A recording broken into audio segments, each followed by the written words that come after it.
Distinguished guests, ladies and gentlemen, I thank you for your patience. As you would have spotted, we had some uninvited guests this evening who had to be persuaded to leave the building. That's now happened, but of course we're very sorry for the 20-minute delay which that has occasioned. But we welcome you to this dinner to celebrate the first 70 years of the Institute of Public Affairs, and thank you for your support. My name is Rod Kemp, and I have the honour of being the chairman of the IPA. Tonight we welcome the Premier of Victoria, the Honourable Denis Napthine, and the Leader of the Opposition, the Honourable Tony Abbott.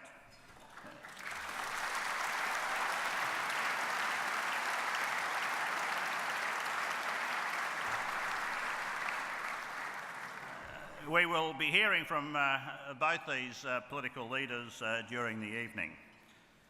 Denis is accompanied by two leading members of his government, Treasurer Michael O'Brien and Health Minister David Davis. No major Melbourne function would be complete without the presence of our popular Lord Mayor. Welcome the Right Honourable Robert Doyle.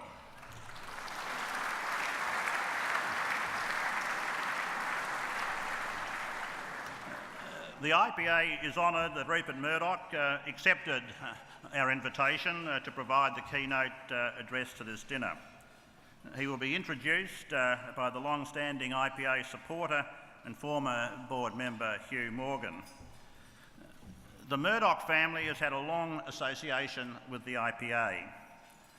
Rupert Murdoch's father, Sir Keith Murdoch, was one of the IPA's founders.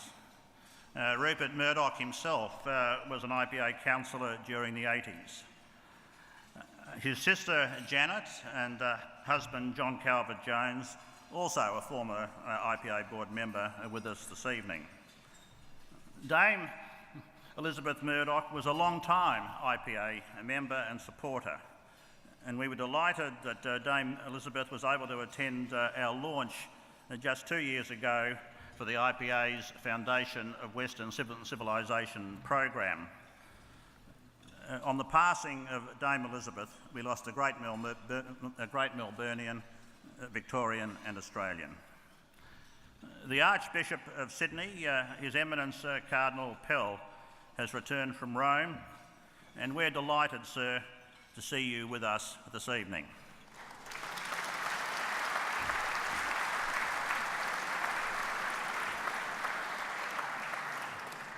If the vote in Rome had have gone in a slightly different direction and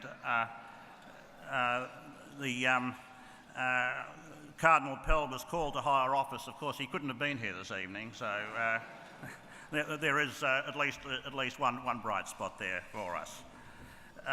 Dr Mike Nahan, a former IPA Executive Director and now Western Australian Minister for Finance, Stephen Marshall, Leader of the Opposition in South Australia, Don Irwin, President of the New South Wales Legislative Council, John Olsen, former Premier of South Australia, Paul Everingham, former Chief Minister of the Northern Territory, Ian Callaghan, a former High Court Judge, John Hyde, former IPA Executive Director, have, like many guests, come to Melbourne particularly for this dinner.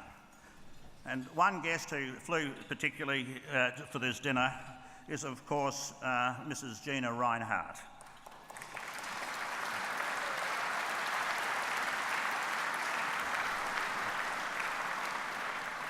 We are delighted you accepted our invitation, and her contribution to Australia will be recognised this evening.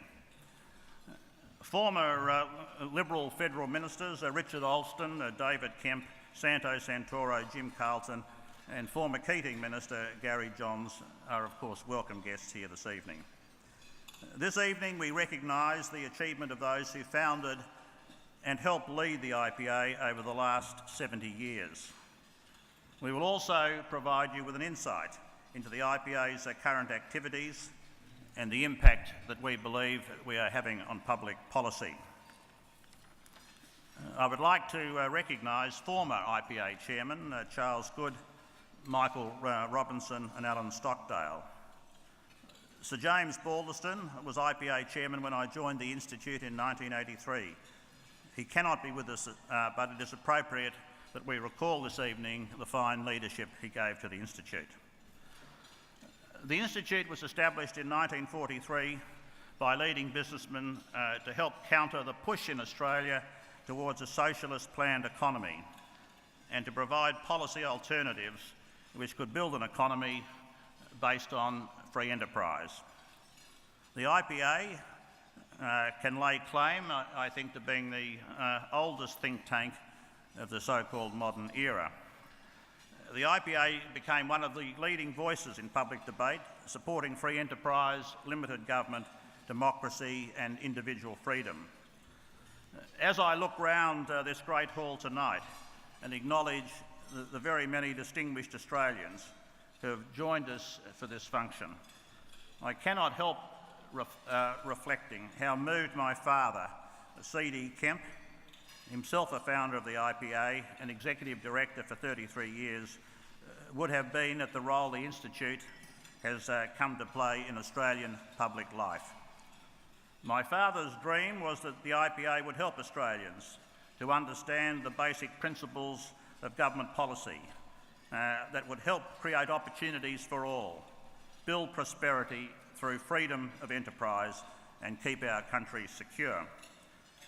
He would take great pride that the IPA continues to flourish and that the new generation of IPA thinkers, led by John Roscombe, are today playing such a vital role in spreading understanding of the principles on which our democracy rests.